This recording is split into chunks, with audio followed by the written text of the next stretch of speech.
would it be wise for Grosjean to start taking a serious look at IndyCar teams or maybe a full-time ride with Lamborghini Squadra in IMSA, or do we see him beating out a young, promising driver, a guy like a David Malukas, a Linus Lundqvist? Josh?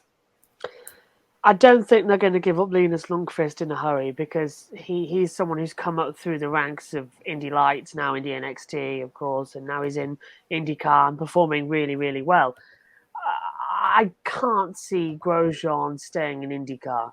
I can see him taking a full-time IMSA seat for at least a season, maybe two, and then maybe coming back to Europe. There's rumours circulating that he could be linked with this Audi deal in 2026, which I think is quite interesting. There's rumours that Haas want him in there as well to replace either Magnussen or Hülkenberg, but both are doing all right, let's say, at the moment. That Haas car has not had any real development in the past 5 years. And with that, you've got to look really at Gene Haas. So, Gene Haas and Gunther Steiner, really, as well as going with that. So there's possibilities elsewhere of IndyCar, which is a shame because when Roman went there, it was just after his accident, of course, and everyone was like, yeah, this could be a good fit. Amazed us all at the road course, Indy, his first year in 21. Pole position, finished third.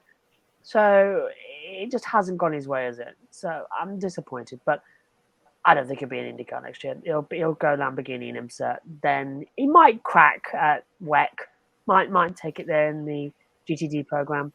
So we'll see. But no, he won't be IndyCar. Yeah, that was that Indy Grand Prix weekend when he got the pole and got the podium was just such a great story after the horrible scenes in Bahrain not so many months before. I was going to bring up Ericsson.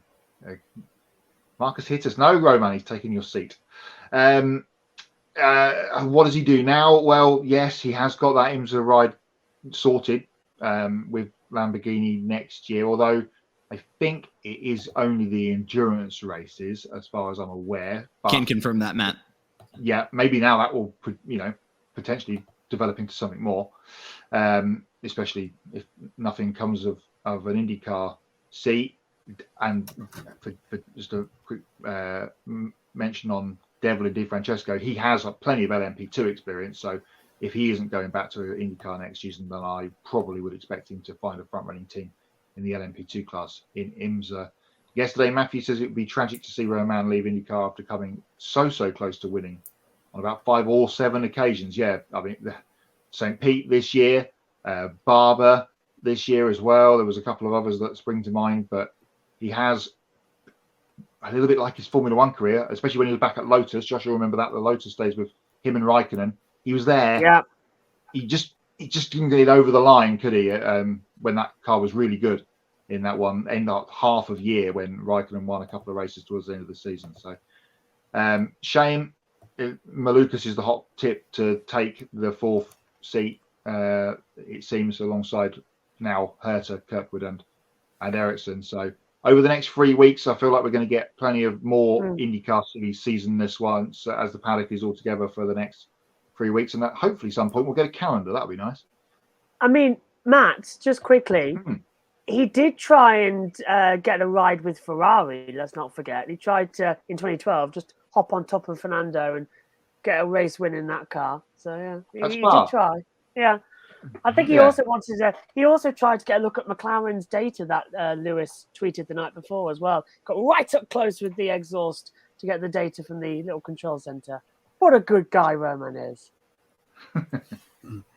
Yeah, and I definitely have to agree with what Matthew Owens said in the chat about it would be a shame if Grosjean's IndyCar career is going to end just like this after coming so close to winning on several occasions. I feel like before Romain Grosjean decides to leave IndyCar, he needs to win at least one race before it's all said and done. And according to an article I was reading earlier this afternoon on motorsport.com, they said that Grosjean has already started reaching out to other IndyCar teams, which is really smart in his case, since it's a little bit later on in the silly season, getting things ready for next year. It might be a little more difficult for Grosjean to find a seat at this point. I'm not really sure where he would land, since it looks like it's highly unlikely that he's returning to Andretti Autosport, or a return to Del Quinn Racing is probably not going to happen.